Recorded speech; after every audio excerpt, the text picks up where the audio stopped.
Good evening, everyone. My name is Olaniyi Ajilore. I'm the news publisher for Reference Daily News, and my host, Tunde Akingbondere. Tunde, I would like you to introduce our guests, and we'll get started. Oh, thank you so much, sir. And I want to especially appreciate our guest for actually taking his time to join us on the platform this evening. So quickly, I'm going to be taking you through the profile of a very good guest on the show this evening, and in person of Mr. Tope Fasua. Mr. Tope Fasua was noted to have contested the 2019 presidential election. He was noted to have contested the 2019 presidential election. And he is actually one of the active movers in the system as of today. Ibes Tope Kolade Fasua. I was born on the 11th day of September 1971 in Lagos, Nigeria. He is a writer, economist, public affairs analyst, and political reformer. Tope Fasua is 50 years of age, and he was born into a family in Akure, Ondo State. He grew up in Lagos, where he had his primary school and Form 1 education at a Jakonde school before moving to Akure.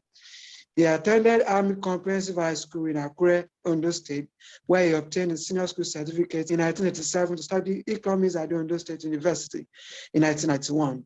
He graduated with a bachelor's degree and was the best overall student in his department, faculty, and the entire institution. From 1993, he studied at the Institute of Chartered Accountants of Nigeria and graduated as a chartered accountant in 1996. Join me in actually welcoming this Enigma and interesting person of a lot of initiatives and ideas. Thanks for actually honoring us on the platform this evening, sir. We are honored to have you. Yeah, thank you very much, and good evening, and thanks for inviting me to your program. Thank you so much, sir. Yes, sir. So we're going to get started with our questions, and we're going to be rotating. Mr. Tope Fasua was noted to have contested in 2019 for Nigerian presidential election. So what stopped you from contesting this year? For the coming election? Money. If you guys bring the money, maybe I will contest. But again, I think the bottom line is, well, I must say that the fact that someone contests once does not mean they should keep contesting. My idea is that more and more people should try and join. It's not an easy task to be contesting, and oftentimes it's a thankless job.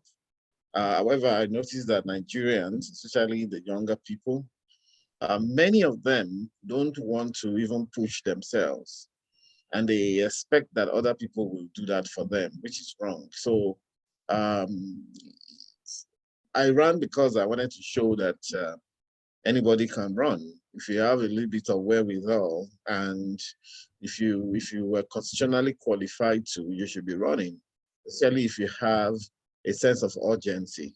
But I'm not sure that message came across.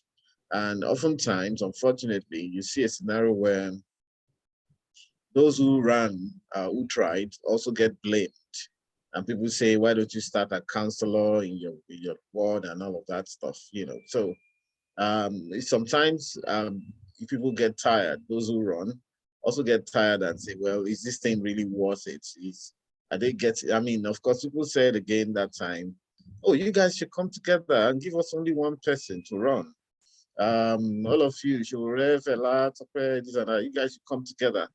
They didn't even ask if what each of those people had for Nigeria as plans. They just wanted us to merge and give them one person. They didn't even mind if the ideologies of all of these people are not the same. And of course, they were not the same. For example, Ajilore is far left, for example, which talks about 100,000 naira minimum wage. Kingsley is somewhere on the right side. It talks about raising funds for venture capital and all of that stuff. I'm somewhere in the middle, center left.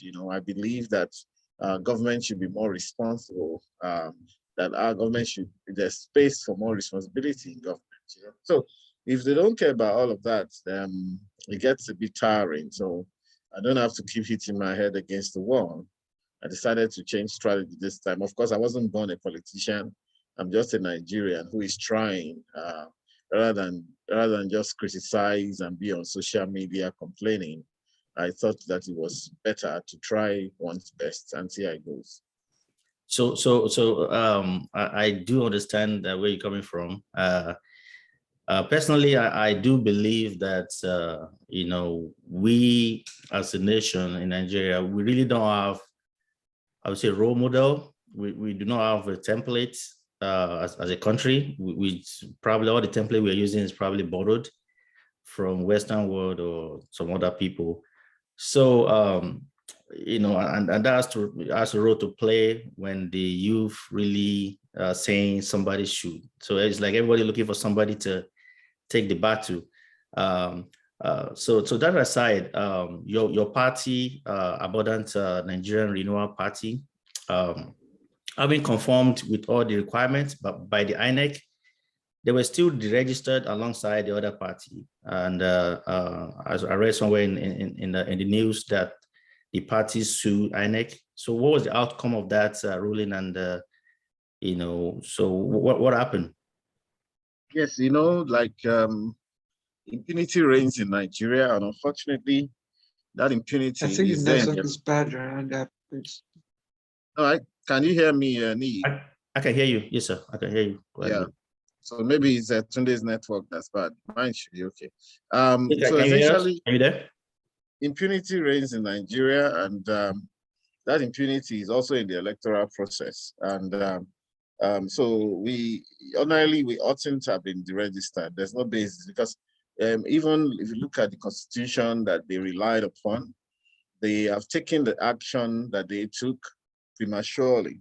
The constitution, as amended, which they tried to surreptitiously amend, says that INEC can deregister a party, a political party, which is not in contention. Somebody should be able to have that authority, so that something may not continue into perpetuity. So they can deregister a party, we agree, but the Constitution says that this condition must be met. Number one, either when the party contests in a general election and does not get 25% in a presidential election, or, okay, so it's very clear, or so that to say that if you don't get that 25%, then it talks about state government. If you contest for state government elections and you don't get 25% at those state elections, or if you don't get 25% at local government, or if by the time local councillorship elections are conducted, you don't win one seat. And so as at the time that INEC in February 2020 decided to deregister parties, only 32 or 33 out of the 36 states elections had been conducted. Notably, Ondo State, Edo State, Anambra State elections had not been conducted. And however, INEC said, yeah, we've done our own. You can go to court. I mean, of course, impunity, which is going to eat them up one day if they are not careful. And this is part of the reason why this country is right at the fringes of destruction. And, when things spoil in little places and you ignore, well, we asked them, look, the Constitution says that we need to contest for local government elections and, try and win 25% or get 25% votes in the local government elections. They said, local government elections is not their purview, that is for the state independent electoral commissions to do, equally for the councillorship elections, and so what that means, legally speaking, is that INEC alone cannot deregister a party.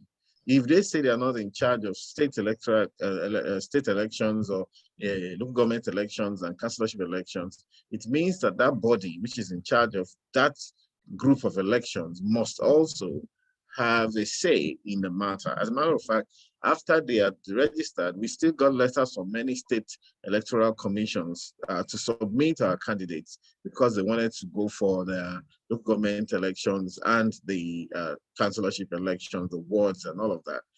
So what they have done is a travesty of justice. However, even the judiciary is in the pocket of government, unfortunately. We have judges who can, judges who see white and call it black, judges who see the guilty and call him innocent, and the innocent becomes guilty.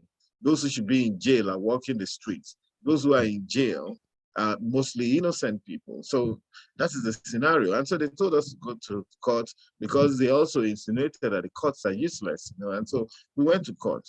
The first level in the court, we were told, yes, INEC can diversify a party and all of that. We said, yeah, we understand, but we want you to interpret the Constitution. So our case is a constitutional case. It's not whether they can or not. Of course they can. I mean, for example, a policeman can arrest an armed robber, but it doesn't say that a policeman should shoot an armed robber dead. No, right. There has to be a process, So it has to be, the process is what the INEC has basically, they are ultra vires of the process. They have ignored the process. They have held the process in disdain and have shown that they are the be-all and end-all. They can't do anything. Of course, when you hear INEC people, directors and co, saying things like, or even commissioners in INEC saying things like, oh, Nigeria should not have more than 5 parties. Nigerians should not have more than 2 parties. You'd ask them, as umpires of the game, what gave them the authority to determine how many parties Nigeria should have? In a democracy, it's not done. Because again, look, okay, so they're trying to, corral Nigerians into APC and PDP because these are the parties that have paid their salaries and appointed them into office. So you begin to see the real problem because the man that's there now was appointed by Buhari, who is an APC man. The guy that left there, Jaga, was appointed by a PDP government. If you went into INEC, almost everybody that works there is a member of a party, surreptitiously under the table. Either they are a PDP or APC member, and they're beholden to those parties. So if I'm a socialist, for example, and there's a socialist party that was also deregistered, and equally in a legal way, they were dehumanized and they were brutalized like we were. If I'm a socialist and I can't fit into APC or PDP, where do I go? If I'm an environmentalist and abroad, even in African countries, even in Ghana, in Senegal, in all of these places, Benin Republic, people have political choice. So by closing the political space, they shot themselves in the leg. As a matter of fact, that was pre-EndSARS, okay? That was pre-EndSARS and all of these IPOB and Sunday Igboho and all of that.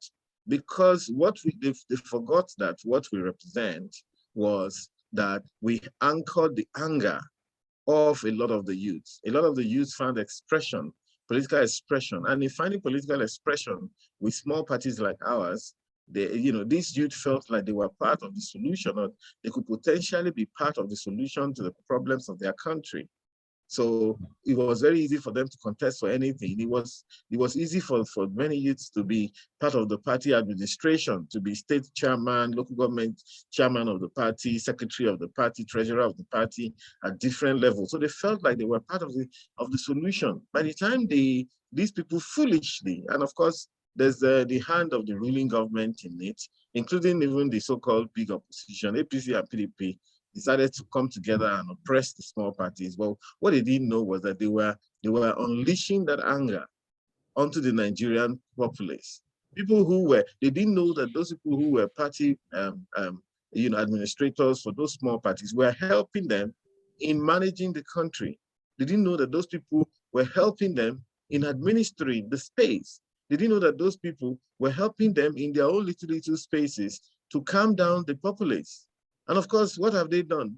They've gone ahead and basically wrecked the economy and wrecked the society, and so by the time EndSARS came, all of those people who were members of parties and officials of parties and who had contested before at one level or the other, who were happy that, they too could contest for elections in their country, They joined all of those insurgencies and all those insurrections that happened in the country. And of course, you can see the result. Because in running a small party, you know, I mean, there were instances where young people who never contested before, who never had hope that they would be able to contest at any level, you know, they print their posters, they begin to post their posters in their local government or wherever it is, and they start to weep because, hey, this is me, my face, my family's name on the wall as a, you know, as a contestant for anything in this country.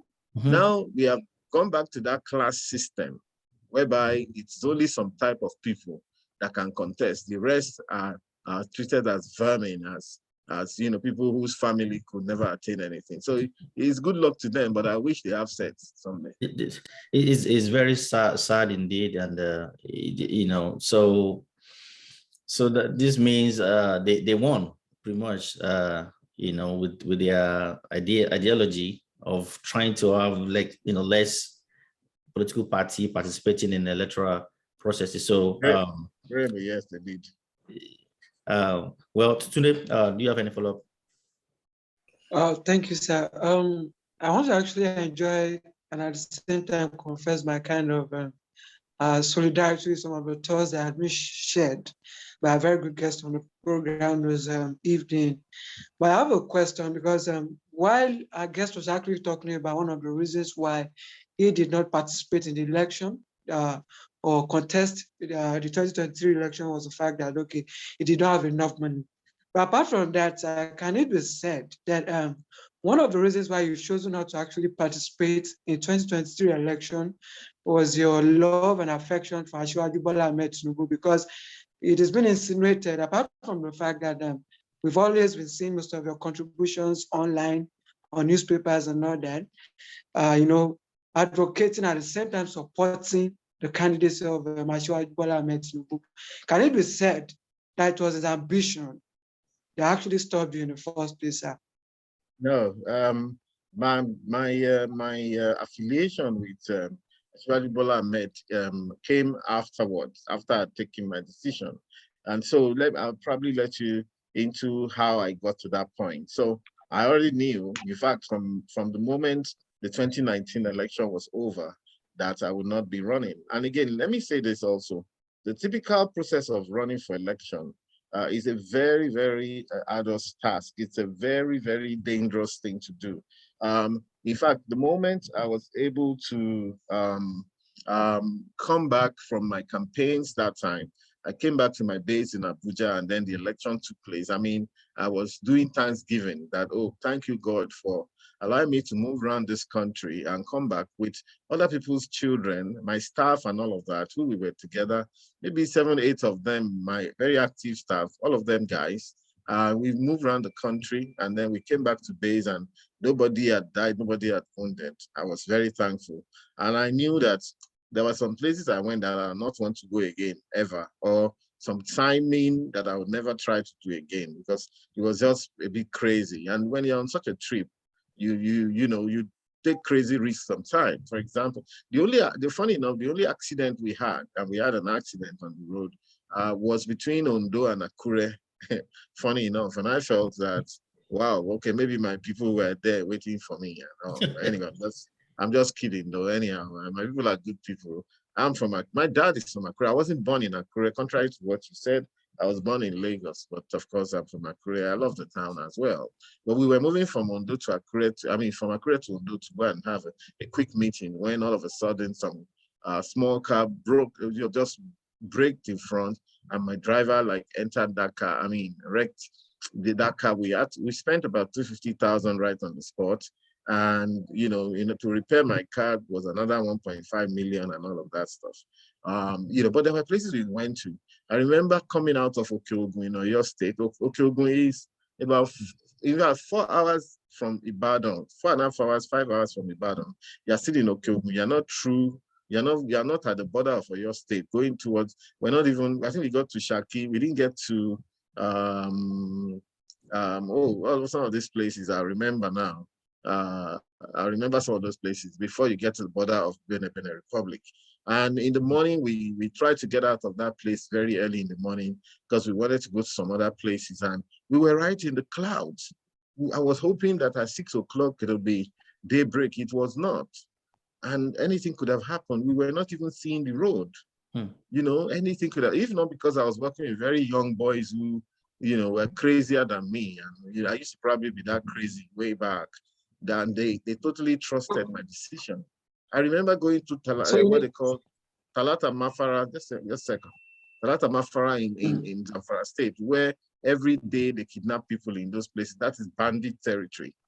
I remember going to between Damaturu and Meduguri, and I passed through where all the Boko Haram people, where they crossed the road, you know, anytime from 4 o'clock. I had to quickly run back that day to Meduguri. In fact, the road gets closed by the mobile police and the army. Every time from 5 o'clock, they close that road every day because they said those boys can do any crazy thing at that point in time.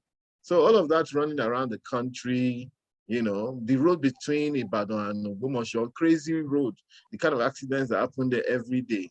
I mean, is that what somebody will be putting in his head every other 4 years? I doubt. So it's not about Asiwaju that I decided not to run. I knew that this is not a, so that. But however, when in this new season, I saw that Asiwaju was moving. Of course, he has access to a lot more resources than most of us. You know, he was moving. He was on helicopters and dropping in many places, and also interacting with many stakeholders. And of course, on social media, a lot of young people on Facebook and elsewhere, Twitter, all they could do was abuse him. They'll say, look at this man, his hand is shaking, this one is this one, that one is that. They were just abusing. I was warning them, I said, look, you're saying this man is doing this man is moving. He's doing the right thing and connecting with the right people. And I think a friend of mine noticed that one day, he lives in London. He told me, look, would you like to, you know, see Asiwaju? I said, why not, if he calls me? About 2 weeks later on, Asiwaju did call me through his aides and said, look, we should have a meeting. And I went. And I realized that this is a man who doesn't care where you're from. And he doesn't care who you are. If he knows that you can add value to Nigeria, to his quest, to his, you know, cause and all of that, he will call you up and he's not afraid. And that's how he was able to discover all of these people, Shibajo and co. No matter what they say, Shibajo, Aregbe-Shola, Raji Fashola, even So what likes was of your position? What's your position in respect to his situation, the situation of his health, and some other very interesting aspect of his life? One of the reasons why majority have consistently canvassed against the candidacy of Asiwaju Bola Ahmed Tinubu is that age is now consistently telling on him. What do you have to say in respect to this? Would you say it is actually the best option for a young person like you with a lot of ideologies and track records of brilliancy and leadership to pitch your tent to this kind of individuals? Why not if not? When Oshibajo and co pitched their tent with him as governor of Lagos, were they doing something wrong? As Ajani was still a very young person. No, it doesn't matter that much, you know. You're not a medical doctor to know the state of his health. If you went to the general hospital near you, go to the morgue and see how many young people are dead. Beautiful people, young boys, girls, and all of that. You know, so you cannot make a projection on someone's life or even his fitness, as it were. You know, well, like you keep saying, this is not about running around the stadium and all of that. It's mental fitness that we want. And I think I saw that in speaking with him. Don't you think there's a connection between the Will you mental let me state and speak the physical today? state? Let me speak, please. Stop interrupting now. I'll give you your own space as well. If you want me to answer you, let me speak, please. Thank you very much. So I believe that people are making projections, but they're not essentially, you're not a medical doctor. If you were, you need to actually see his file to make a judgment call and say this person is unfit to run. And again, the other thing is also that, look, this is probably not about age. In fact, the person that this country needs right now at this stage we are is a wise person beyond age. A young person can be wise as well. But oftentimes, age and experience adds to wisdom because people have seen a lot in life, and then they're a bit slower in taking decisions. You know, it's true because they are considering many aspects. Because right now, what we need is a government of national unity, if you ask me. And by a government of national unity, I mean a president that can come and is magnanimous enough to work with people from other parties as well.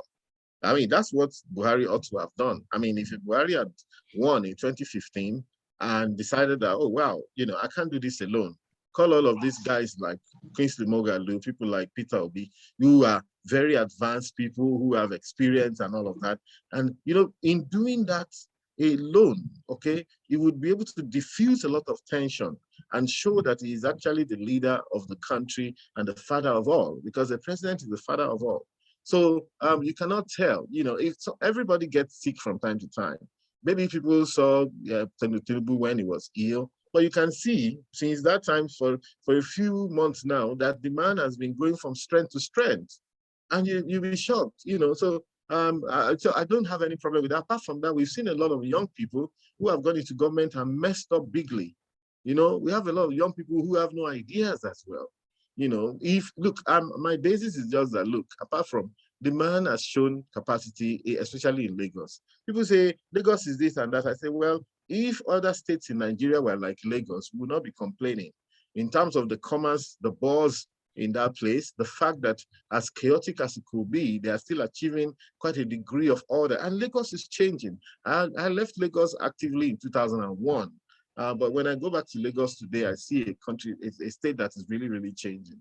I just came back about a week ago. I was in the Mile 2 area to Satellite Town. Some of those places are changing. The roads are getting better.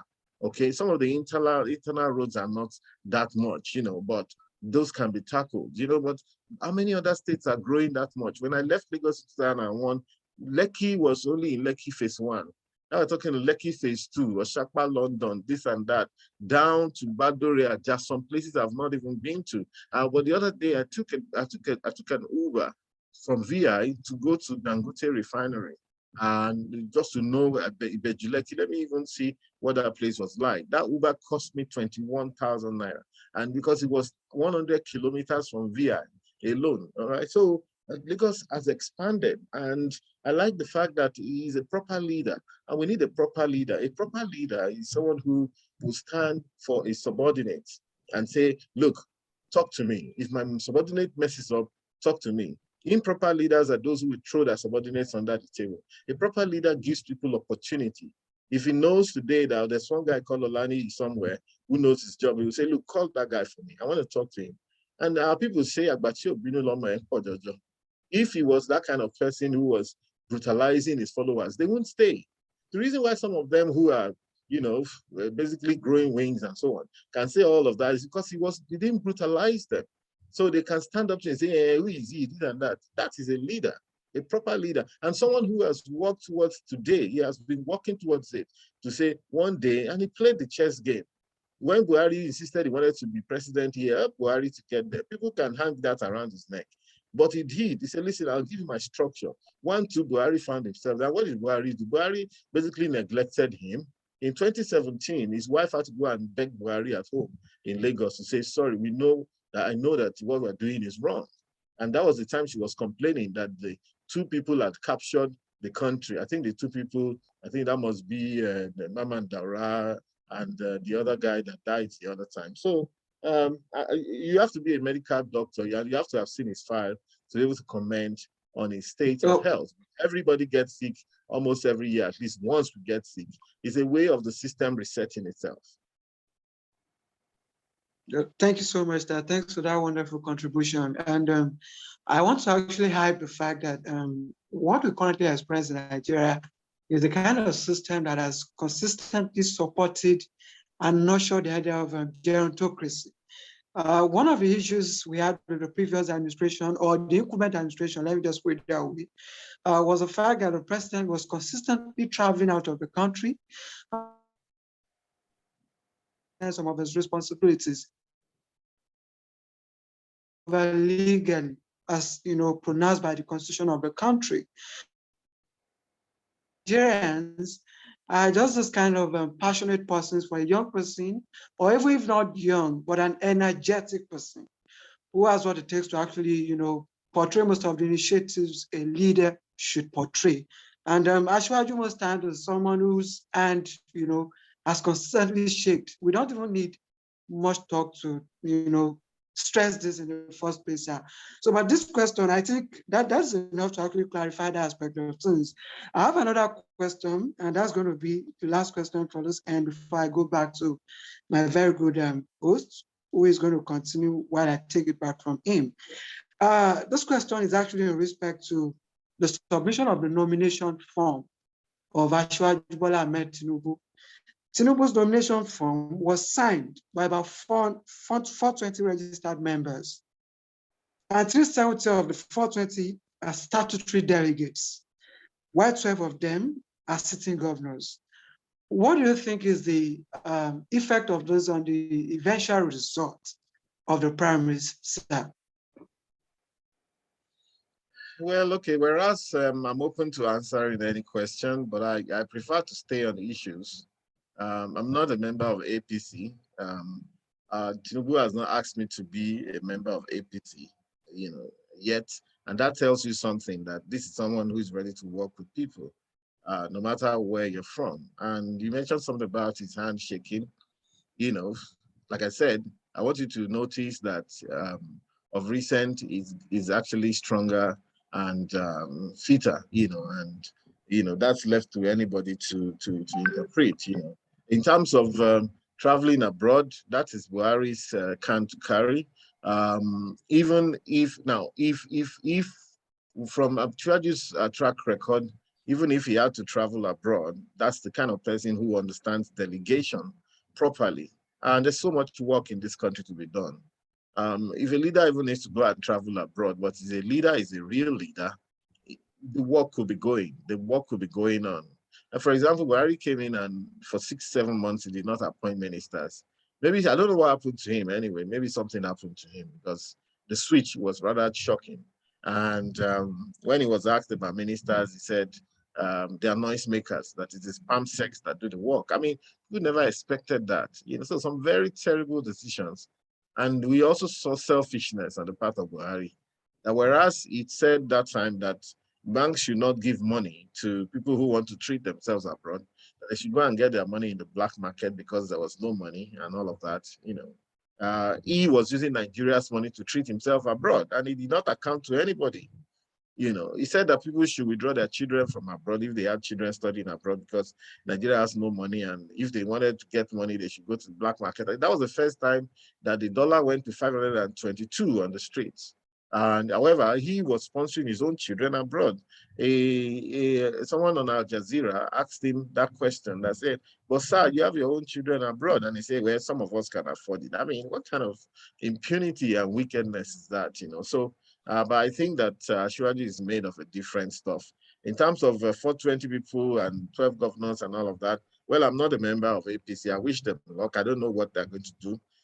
But I believe that, Asiwaju has actually put in the work, and that's what matters. For me, I will never be where, people gather and say, look, let us bring someone down. If somebody has read for an exam, why would I go and plot for him to fail the exam? Why would I join the group of people who want him to fail? He has read for the exam. He has prepared. He did his homework. He did his continuous assessment. He attended the classes. So he was marked by the professor to have attended the classes. Why would I pray that he fails? And look, it also reminds me of my own trajectory as well. I ran a party. I was chairman of a party as well. And I know what kind of stress that leaders will go through and all the kind of things that people will say about a leader, because that is the price of leadership. As a leader, you have elevated yourself up. So everybody is watching you from down, and they'll be able to tell where all your flaws are. And some people are going to get a bit more nasty and plan to bring you down. So it's just one of those. I think that Asiwaju has seen a lot more of that than most of us. So I wish them luck in their upcoming primaries. Okay, thank you so much, sir. Thank you so much, sir. Yes. So based on what you're saying, let me just wrap that up before I move to my question. I personally believe what is lacking right now in our political space will be will to actually do a better or put forward a better policy policies that will actually change Nigeria's narratives. And, looking back at the legacy of people like Tinubu and, of course, other people running right now, we will see that that will is not there. On a personal level, they do help people that have voices. That seems to be the style or their way of saying I'm a good guy. So person likes me or they are with me, so that means I'm a good guy. They identify with me. But don't you think that will go back to haunt the populace, as in the masses?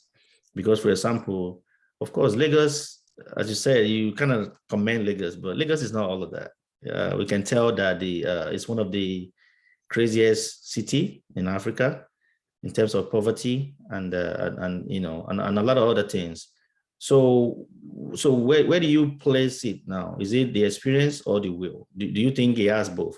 Again, that's just me wrapping it up. Why we asked my actual question, which is, as an economist, what are the facts about the poverty in Nigeria, and what do you think are the big issues? So is Nigeria a poor country? Is Nigeria a poor country? Yeah, Nigeria is a poor country. I'll start with that one then. I'll probably be able to talk about the will and the maybe the capacity to do stuff. I believe Bola Tinubu has both the will and the experience. Yes, and I sometimes say that those of you who live in Lagos, I don't know if you live in Lagos anyway, but many people who live in Lagos can't afford to live in Lagos.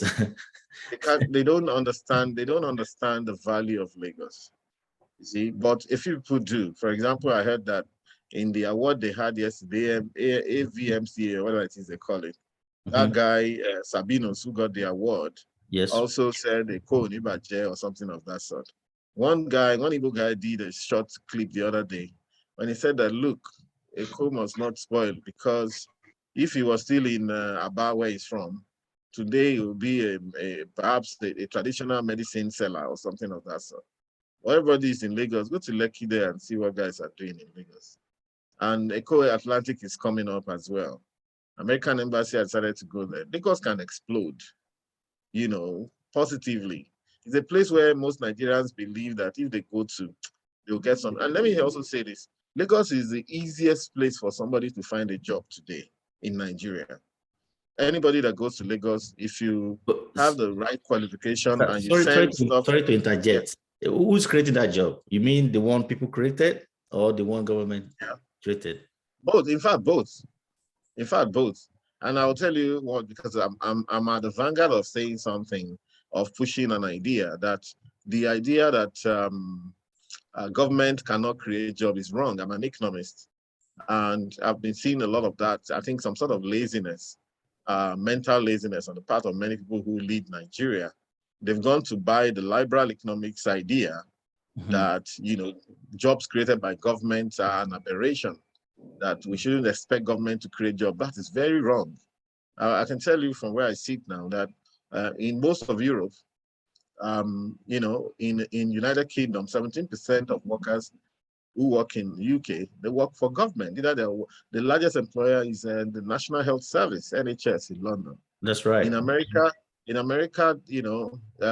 roughly 17%. Yeah, in London it's 21. In UK it's 21% of workers work for government. In America it's 17%. Sometimes between 13 and 17%. They work for government, and the largest employer is the Department of Defense. People in the U.S. Marine, U.S. Army, because of course that is the way the U.S. has decided to be able to put the world on lockdown. There are bases everywhere, military bases and all of that. So look, there's work in Nigeria. There's work. Lagos is where you'd have, LASMA. You have LASMA. You have these ones that wear blue and yellow. You have all sorts of people. You have a very strong force in Loma, keeping the environment clean. Do you think if you leave Lagos unattended in 2 days, there will not be chaos in that place? You have Loma making the place clean, even down to the hinterland. Lagos is, you have structures in Lagos that are making things work. Lagos is where you can find work, whether in government, okay, I know it's very tight, or in the private sector, especially in the private sector. As much as private sector jobs are being replaced with computers and robots, like for example, the banks and all of that, are sacking a lot of people. Many people are getting casualized. Lagos is still the where you can find the opportunities. And, there's cash flow in Lagos. Perhaps a lot of that has to do with the fact that there's a port there. And at some point, even the oil companies in Rivers and Bayelsa moved back to Lagos. So Shell still has their headquarters in Lagos. Chevron is in Lagos and all of that. So don't underestimate Lagos. People who do business understand that, somehow people have cash flow in Lagos. Of course, Lagos is the richest state in Nigeria in terms of per capita income as well. So basically that's it. And is Nigeria poor? Yes, Nigeria is a poor country. It's a potentially rich but poor country. In terms of potential, we have it. And we'll talk about the kind of poverty we have here is a multi-dimensional poverty. People are poor in terms of not only the income they earn and what that income can buy, and the fact that there's inflation. The inflation we have seen in the last 7-8 years has been about 400-500% is the inflation on food alone. Let's say, for example, bag of rice from 8,000 naira to 32 naira. I mean, you can work that out. So 300%, 400%, those are the kind of inflation we've seen. And how many people have their incomes increased by that factor, over that same period of time? Meaning that if your income did not increase by 300-400%, you have become poorer by that factor. You're just surviving, people are just surviving. However, the country is potentially a rich country, not only in terms of natural resources. People always look at potential, but I think in terms of the fact that we haven't started the work of adding value to our natural resources, not even our food. Okay, so we're basically an agricultural country till now, because apart from crude oil and gas, the next export we have is sesame seed. Seed, that is what is called seed oil, sesame seed. We have shea nuts and shea butter. We have sorghum and cocoa. We have cocoa. We have cassava. We have yam. So why are we still at this level? And it's a challenge to everybody beyond government. The fact that since 73 years ago, we've had University of Ibadan. We've been having higher institutions. So what have we been doing with what we've learned? Okay, I'm an economist, and I can tell you very clearly that I'm actually using what I learned. I challenge every economic theory as it pertains to my country, and I can tell you why it may not work in my country and what can make it work. So I'm contrarian in that respect, and I think I've been able to propound a few ideas, and it worked. For example, this is what we're talking about, that look, government should have impact in creating employment. Recently, when Dr. Fayemi declared, someone asked him a question about job creation, and he said, well, our own is to create an enabling environment. Which enabling environment? That's a cliche. That's just a nice way of trying to dodge the question. Nigerian government have tried to talk about creating environment and enabling environment. What does that mean? The fact is, like I've told you, these countries in Europe, they're not stupid. America is not stupid. But in fact, one of the most important economic indices that comes out of the USA is jobs created in every quarter. Every time that will be announced, the financial market, they freeze, and they are waiting for the numbers that will come out on jobs. And every president understands that is his job. Look, it's very simple. When you were campaigning to the people, you were not, they were not, private sector was not campaigning to them. It is you, the president to be, that was campaigning to them. And you want to make their lives better. You should not sleep and wink if you believe that your people are going to be out there without jobs. So we need to make it very, very clear that job creation is very, very key, a key function of any government. All right. So I've challenged that. I've even written my own my own ease of doing business index, which I've written as an article, which goes against the World Bank one that Oshibadio's office has been working with for the past 7-8 years. So Nigeria is a poor country, but potentially rich country. I believe I've also written something by way of an alternative, or if you like, a new way of imagining our economic development and growth. And I think that we should start, having been confirmed to be an agricultural country, that we should start by adding value to and preserving our agricultural products so that we can earn more dollars. And we should start now. And government should incentivize that value addition that we need to do in that sector. If we start from that point, and then we can have companies like cottage industries everywhere, adding value, packaging, and even if for nothing, to attack the African Free Trade Agreement. I believe that that's what we should be doing now. And then from there, we scale up. And of course, I believe that we should not be importing everything from everywhere the way we're doing. It's unfortunate. If I give you the indices of our trade right now, you will see why this country will never, ever be rich, with the trajectory that we are on right now. We are basically, we've been snookered, and there seems to be no way out except we take a radical decision like what I'm suggesting. So Nigeria is a poor country, but potentially rich. And we will be rich on the day that we deploy what we have learned. We'll be rich on the day that the poor, the young people of this country are allowed to add value. And when they see the sense of urgency, the urgency of now, okay, to add value to what we have and to use that which they've learned in school, to try and get involved. That's the day that we'll be rich. We'll be rich by deploying our human resources. Our human capital is our best resource, is our main resource, not those things in the ground. Yeah, that's well, that's a good one. I know many people will dispute the fact that you said Nigeria is a poor country, because most people believe we are But very rich. Nigeria is poor. But No. Nigeria is poor as it is right now. I do For example, understand if you look at the world, one minute, sorry. No, if you look at what they call the World Poverty Index, Nigeria is second to India in terms of numbers, sheer numbers. So whereas India has about 76 million people in very poor situation, Nigeria has 73 million. However, for India is reducing those numbers on a per second basis, whereas in Nigeria, the poor people are getting more and more on a per second basis. Really were poor. And of course, India population is 1.4 billion, and they have 73 million people poor. Nigeria's population is 200 million. We have 73 million people poor. So that tells you the story. Of course, yes. Of course, that is the part of our topic today, which is the reality. The reality is that people are poor, of course, but as you said, potentially Nigeria shouldn't be where it is right now. I will leave that for now. And again, I'm going to digress a little bit about a recent situation that is all over the social media. What's your comments about the recent killing of Deborah Samuel over alleged blaspheming? Well, it's unfortunate, and I think I've expressed myself adequately about that. It's very unfortunate. It's barbaric.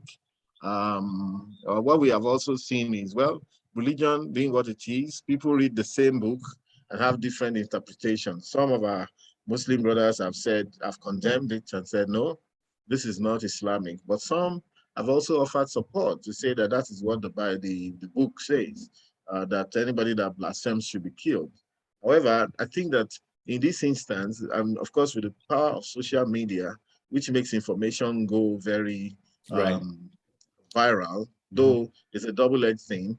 Maybe if this had happened 20 years ago, we probably would not have been able to share all around on WhatsApp. Not at all. Yeah, that's true. So that now we're seeing it and we can judge for ourselves, even though there's also, it could be used as a double-edged sword, because there are also fifth columnists who would like to see Nigeria explode in trouble. They also add some other videos to it. For example, the video of a woman that was dragged out of her house and being beaten with a stick, and they say, oh, Christians are now being persecuted from house to house in Sokoto. Very wrong. That video was from Kaduna, and that woman was accused. They saw 3 children that she had trafficked, maybe kidnapped. That was sometime last year. When I saw that, I said, no, this is not this very situation. And nobody is harassing anybody from house to house. Of course, you can see the number of children and youths that came out in Sokoto to demonstrate the arrest of 2 perpetrators, even though I believe that the perpetrators were more than 20 or 30 or 40 that killed that girl. Everybody that used a stick to hit her or threw a stone at her to kill her or burnt her, should be arrested by every means. And the state must show who's the boss. I wrote an article yesterday to that extent, that this time around, the Nigerian state must show who is the boss. See, according to Thomas Hobbes, he talked about that state of nature where life was nasty, brutish, and short. And where if you offended me, I could stab you and hit you with a cudgel and kill you and move on. And nobody, in fact, the truth was that at that point in time, nobody owned anything. So somebody can come into your house and carry your goat and walk away. It's not your goat. Okay? And if you catch the person, you can club him on the head and kill him and dispose him off somewhere. Yeah, nobody caught you. But in achieving civilization, human beings came together to say, look, the right to self-defense, we're going to vest our right of self-defense in the state. So if you offend me, rather than me slapping you or beating you up if I could, or stabbing you or shooting you dead, I'm going to report you to the state. I'll report you to the police. The police will take it up and they would pass you to the process. And if you need to be jailed, you'll be jailed, or whatever the case may be. And this is the point. I think that I see a silver lining in what has happened, because I think that we'll be able to convince a few people to understand that they don't have a right, not for sacrilege or blasphemy or whatever, or even this can be extended to some of the issues that's going on in the Southeast. We saw recently the killing of two soldiers, and especially the woman. I saw it. I mean, right here, some of those things are not good to leave on one's phone. How she was beheaded live, and then part of her vulva was cut off. Okay, and because somebody believed that, look, they're pursuing separatism, they want to go on their own country or whatever the case. That is not acceptable. In the Southwest, we see scenarios where almost on a daily basis we're hearing about people who have, cut off people's head for ritual killing and all of that. We must let our people know, and it's a great opportunity to know that never, if you kill anybody nobody has a right under the sun to kill anybody else. Nobody. Maybe except maybe for self-defense. If the person wants to kill you and maybe, you get in a struggle, that is called self-defense. But otherwise, you have no right under the sun. Not religious reason, economic reasons, social, no right under the sun. And I think that the government must put its foot down. Luckily, the NBA, Nigeria Bar Association meeting was meant to hold in that same Sokoto, and maybe this week or coming week, or the case may be. I think that this is an agenda for them. And of course, a few lawyers have already pulled out. If that event is still going to take place, it's right, bang on, a good time for us to have this discussion. Societies inch forward, okay? Let's also understand that societies inch forward bit by bit. However, societies that do very well and are successful are such that when they learn lessons, they document the lessons. Never again, they keep moving forward and documenting. Mind you, there's nowhere that's perfect. I'll just shared on my Facebook page now the incidents that happened in the US yesterday in Buffalo, New York, where one 18-year-old boy, white boy, just decided to go and kill 10 people in a supermarket. Just got in there and he was recording himself. It was like a video game, like the guy did in New Zealand some time back. And before he knew it, he was just targeting Black people. That's 10 people. That's also terrorism, okay? So every society, and of course in the US, thousands of people get killed like that every year. In 2019, it was 14,361 people who were so killed by crazy boys, most of them white boys, who don't just like people's faces. They can go to a cinema and shoot everybody dead. Some can take guns to their school and shoot all their friends dead. So every society has its own. Rather than say, it is not a reason for us to destroy our country and say that they should disintegrate the country. That means that we don't have sense if we say we should disintegrate our country. No, every society will have challenges. It's the ability to overcome those challenges and move forward that matters. There's nothing totally wrong with our country. All of our problems with intelligence can be solved. Fantastic. Tunde. Oh, thank you so much, sir, for such a wonderful comment in respect to what actually transpired in Sokoto State. My question is going to be built out of that same question. And I'll be reflecting on some of the factors or some of the suggestions that consistently trailed what actually transpired in Sokoto State since it actually happened. There are some Nigerians that have consistently drummed support for this integration. And I think you actually mentioned that in the course of the discussion. And at this point, I think it is reasonable to talk about the reaction of some of our presidential candidates, including Asiwaju Bola Ahmed Tinubu. As per what actually transpired in Sokoto State, another presidential aspirant, the person of Atiku Abubakar, actually, published a statement in respect to what actually happened. He condemned it and removed it later into the fact that he was being spanked and at the same time scolded by some northern people who were actually on his loop. So, I just believe leadership should be all about courage and the ability to actually condemn that which is wrong as at when it is necessary. What do you have to say in respect to this double dealings and reactions, silence, and all that in respect to what actually transpired in Sokoto, and that should be condemned by everybody? I'm not a spokesman for any politician. I'm just an ordinary Joe, an ordinary citizen. I believe that they would issue their statements as and when due. Also, maybe some of them may believe that it's a touchy subject, but I believe there are intelligent ways of talking about this. There's not a big deal about it. For example, people have quoted parts of the Quran and Hadith to let people know that, look, this is wrong. You don't kill anyone. I mean, it's out there. Imams, sheikhs, our fathers have spoken to the extent that, look, the Prophet did not command anybody to kill anyone. Even Sheikh Gumi said today that the Prophet Muhammad was insulted by many people while he was alive. He never killed anyone. So it's just a way of misinterpreting the religion. But of course, like I said, I leave it to each of those people to do and undo. It's their name on the card. They're the ones looking for votes. However, it is they want to deal with it, let them deal with it. I'm not their spokesman at all. I'm just another, and I've made my own statement and my own position very clear on that matter. Wow, thank you so much, sir.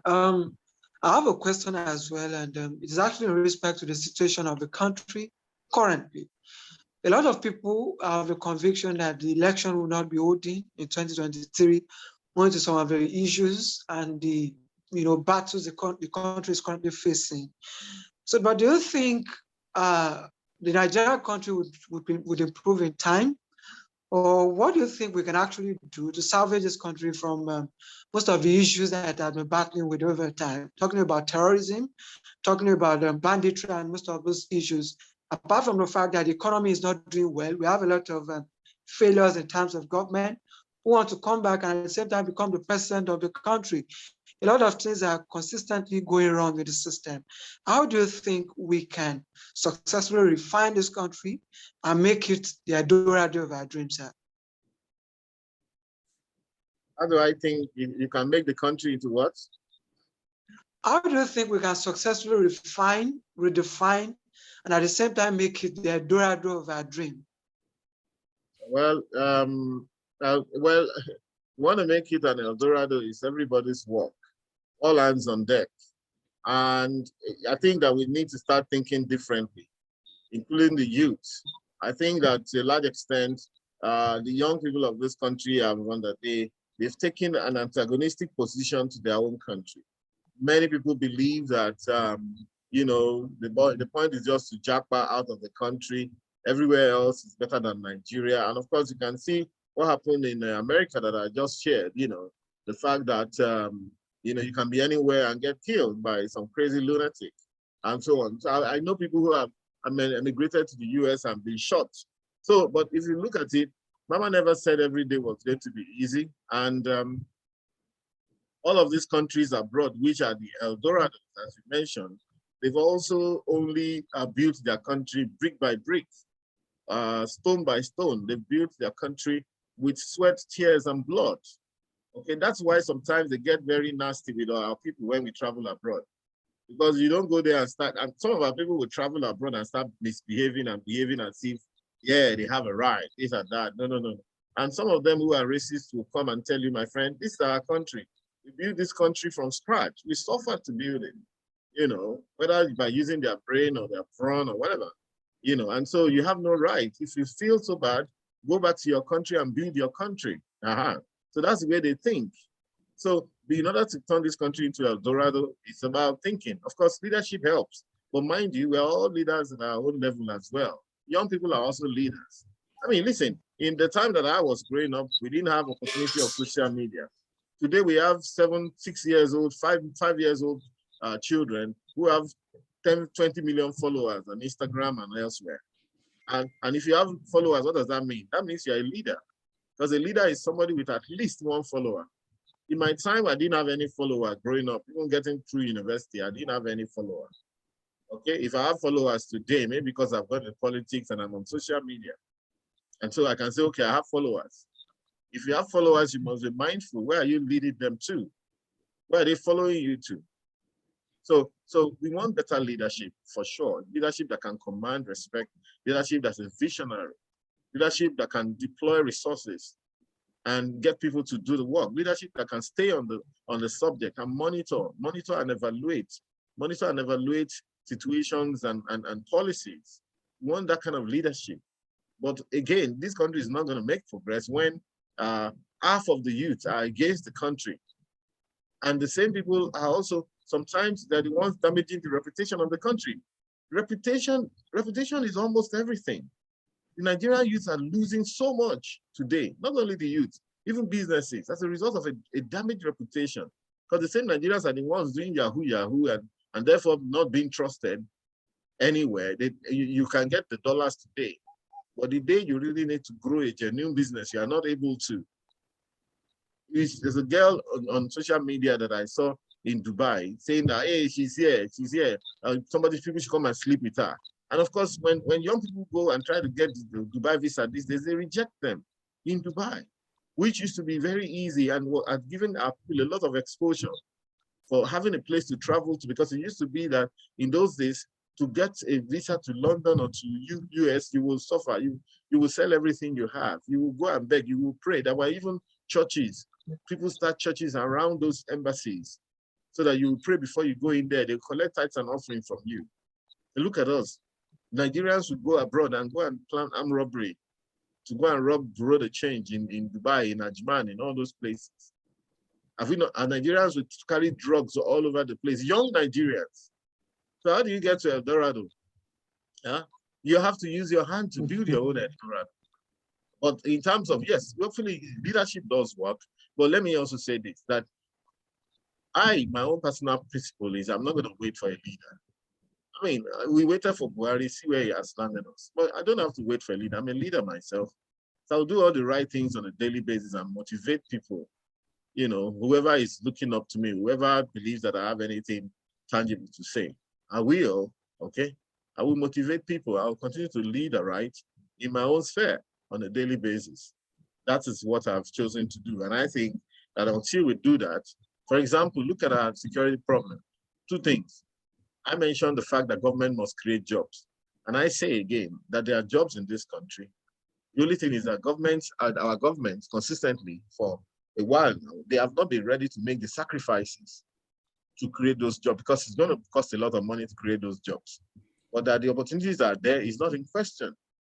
If you want to solve the security problem, there was once Ashwaji Bola Tinubu in one of his colloquiums said, look, employ 50 million people, the agbado and the gari they will eat. He said, you started laughing at him. And he said something. He said, look, you have to take away from the source of their recruitment. What did you see on Sokoto Street yesterday? That is the source of their recruitment. Many of those people, youths there, you should be drafted to go and defend the country, one way or the other, either into DSS or into the border guard, into immigration, into custom. This country has 8,000 kilometers plus of circumference where anybody can potentially walk into this country. Look at what happened yesterday. They said the police, the IG said that the guy that showed his face, that he was the one that, lit fire on the girl that was killed, is from the Niger Republic, therefore they cannot catch him. What he has also said is that, people walk in here from anywhere and they do anything they like and they go. People walking from the Niger Republic come and kill people here, scatter the country, cause riot and walk away. And we are doubting whether maybe we may actually need those 50 million people, 50 million youths that Tinubu mentioned. How many people have bothered to think about what will solve that problem? And someone comes with a potential solution, you say, Yeah, Baba Alagbado, yeah, Alagbado. I mean, I'm so I don't know what word to use now. I just pity because again, Nigeria Sir, needs to don't you understand that. consider those people a 1 threat? minute, sir, 1 minute. I'm thinking about something. Please hang on a second, please. In Nigeria, you'd have a lot more time to live on earth than these older people. How you lay your bed is how you sleep on it. So I'm mentioning the fact that security, we need a lot of people, employment in security, millions of people. You have 15 million children on the streets. What you need new blocks of classrooms. That is work for the construction industry. And you need hundreds of thousands of teachers to teach those children until those investments are made. We need, our environment is rubbish. We need millions of people in the environmental sector. Look, I wrote an article recently about plastic pollution all over the country. Plastic pollution, even eating away into our arable lands in this country. You need millions of people to plant trees, to plant grass, to maintain them, to redefine. You mentioned redefining the country. Redefining, or whether it's you today, you redefining the country, meaning painting a new picture, a new picture. You go abroad, every time they do a road, they paint it like the ones they tried to do that in Abeokuta. Why can't we do it all over the country? In Kano, they try to do that as well. You don't just live in Abuja where I live here. There are many bridges here. Do they bother? They just leave the cement there. Go to Dubai, they will paint those places, and it is youth that will continue to paint and maintain those places. We have to obsess with our environment. We have to show the world that we're serious-minded people. Okay, the jobs are there. The moment you create the jobs, it solves half of the problem. The issue would then be, okay, those people you have given the job, are they doing the job? How do we monitor them and ensure they do the job? Environmental sector, security sector, agri sector, which educational sector. Those, there are jobs in this country that we have refused to do. We expect the white man to come and solve our problem for us. It will never happen. Thank you so much, sir. Thank you so much. I think Thank this is you. going to be the last question from my hand. I think, yeah, I've been here more than 1 hour, so I don't know how much of my Yes, sir. time We are you going to guys be want. rounding up very soon. We are going to be rounding up anytime from now, sir. So, but this is just the last question from my end. You talked about most of those things. You talked about what we can do to actually achieve most of our aims. But I want to confirm to you, sir, that we've never gotten most of those things right for a very long time. We've consistently talked about the good things, but to achieve them has been so difficult. So some league of people have come up with different kind of solutions to the problem of this country. There are some people who have talked about revolution. There are people who have talked about breaking up the country and allowing most of the regions to stand on their own. Option between these two. Do you consider any of those two options the best for Nigeria? Breaking up the country, letting regions. I don't actually consider any of them, ordinarily speaking. You see, asking us to go back to regionalism means that it's actually based on some sort of superiority idea complex. It's based on some sort of exceptionalism, if you know what I mean. Because we're basically saying that, oh, we Yorubas are better than the Igbos, we're better than the Hausas. In fact, right now, the rhetoric on the street is that the South is better than the North, you know? And I think that, yes, when you see some situations, you can get depressed and say, look, some part of Nigeria, they don't belong in this century, they belong in a different century. I think two things. It's because of leadership failure. Their leaders, their elites have failed them. A feudal system still operates in some parts of Nigeria, notably the North, okay? Fair enough, okay? But intelligent leadership can also begin to alter that. And there's no part of the world, no country in the world where every region is at par, doing very well. So going back to the regional thing is to say that time when we were regions was better. Not necessarily so. And there's also another booby trap there. We say we want to compete. Will we not be competing, okay? You see, if we don't have three people competing, if they don't have maturity, in fact, if one or two don't have maturity, that competition is going to turn to a fight. That's the truth. Are we matured enough to keep our head and say that whereas we are competing, we're not going to be taunting that other side? We are not competing now, we're taunting ourselves. If we start to compete and we're now region, we will not be waking up to taunt those ones and say, see, useless people, look at what we have achieved, we are great, we're this. I'm not seeing that maturity, not in political circles, not in corporate circles, but I'm not seeing that maturity. And I'm saying that nation building is a very difficult task. It's not going to be it's not a unidimensional thing. It's a multidimensional thing. Nation building is not easy. So are we matured enough to run a regional system? Why did the regional system collapse in the first place? Parliamentary system, why did it collapse? It collapsed because of the first coup. And before the first coup, it was because in a parliamentary system, the leader, the prime minister, was basically a member of parliament from his area. However, the other MPs, it was just primus inter pares, meaning it was just first among equal. All of them are equal. All the MPs are equal. They represent their area. But the other MPs did not respect him. And it was difficult to achieve anything. And so after that coup happened in 1966, and all the coups that kept happening until 1979 and all of that, before we went back to whatever, they felt that, look, let's have a proper presidential system so that the president will be someone that is voted for all over the country. So nobody will say it does not represent me. That's why we are here. We shouldn't forget that history. But what we could have done then was to combine presidential with with a parliamentary, like they do in Ghana. So the president of Ghana now is someone that everybody votes for, but they still have an MP, they still have a House of Parliament, which means that, and in a way, that House of Parliament leads to the reduction of cost of government, So I don't necessarily believe that going back to region will solve our problem. Neither do I believe that we should break up the country. If there's a test case for the Black people anywhere in the world to say, let us see what Black people can achieve on their own in a big setting, Nigeria is that test case. If we break up the country, we're saying that the Black man cannot run his own affairs. And that will be the verdict that will be reached on this country. And I believe that if, for example, I have confidence in myself. If you give me an opportunity with a few other people thinking in a similar fashion, we can rescue this country, if you ask me.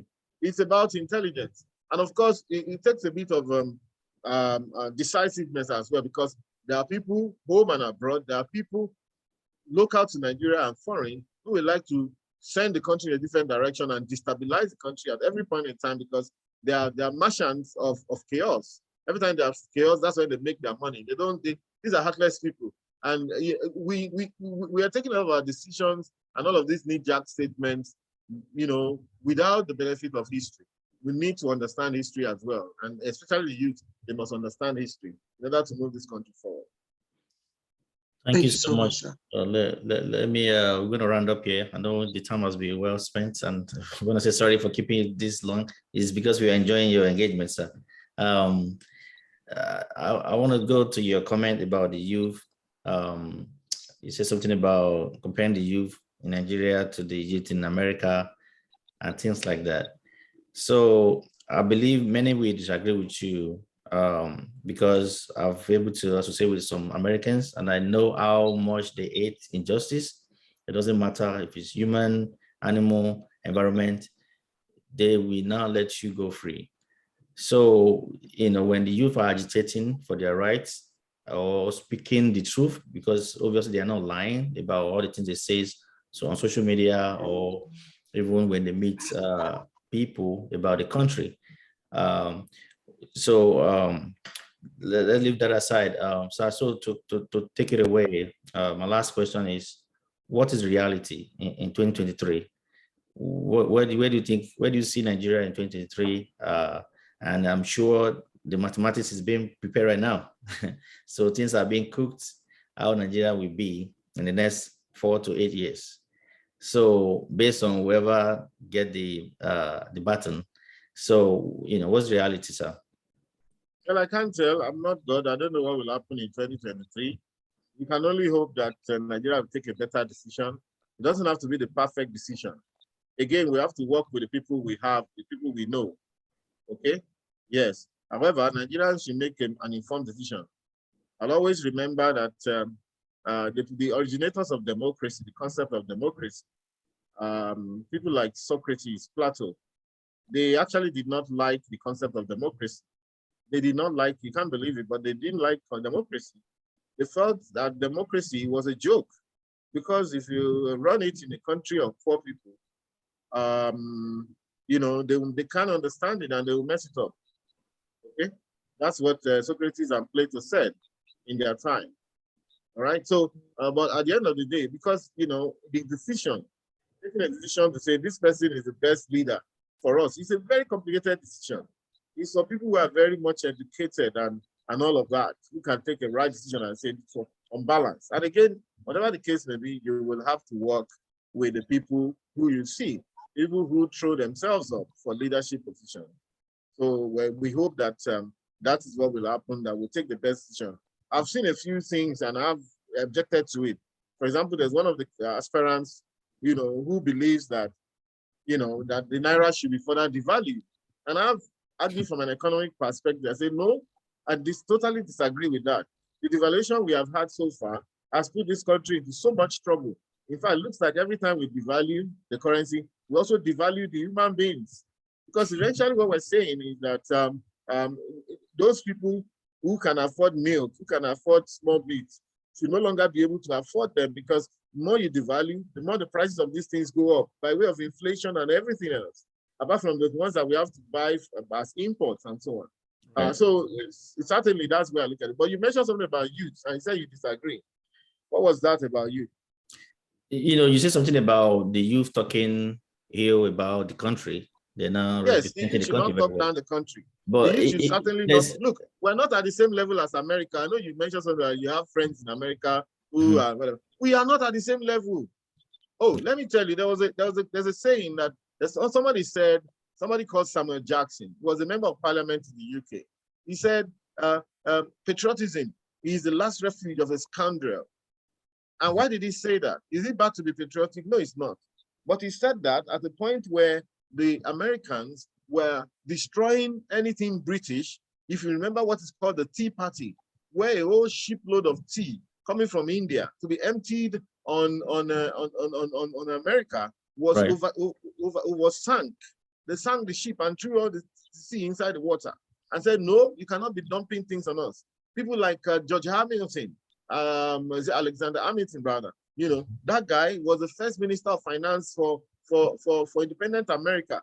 He was all about protecting America from all this dumping from the British, and those were the patriots that Samuel L. Jackson was criticizing and saying that patriotism is the last refuge. He called them scoundrel. We have to be patriotic about our country.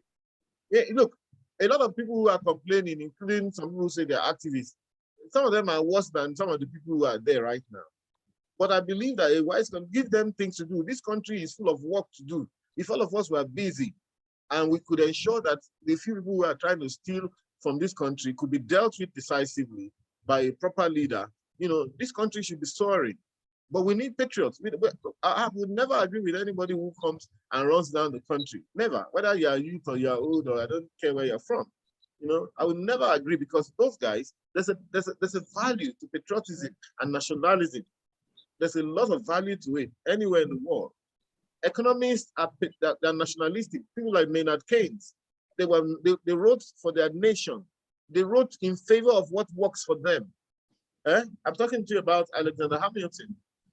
Those were people, they protected the American economy. Okay, look at what another thing that happened between Britain and China. Britain fought 3 wars on opium, the dumping of opium by Britain. They were dumping opium on China. They would get opium from Afghanistan area, Pakistan, and dump on China. And China had to fight them in 3 wars. Look, I think what is really missing is a perspective on history among our people, old and young. And if you don't know history, you won't know why you got to where you are. You won't know where you're coming from, and you can never know where you're going to. That's why we don't even know where we're supposed to be going to as a people. We're just ranting. If you don't know history, you don't know why we got to this place. So if I may interject, you see, so a lot of people, we agree that the natural resources of the country is in the hand of the leaders.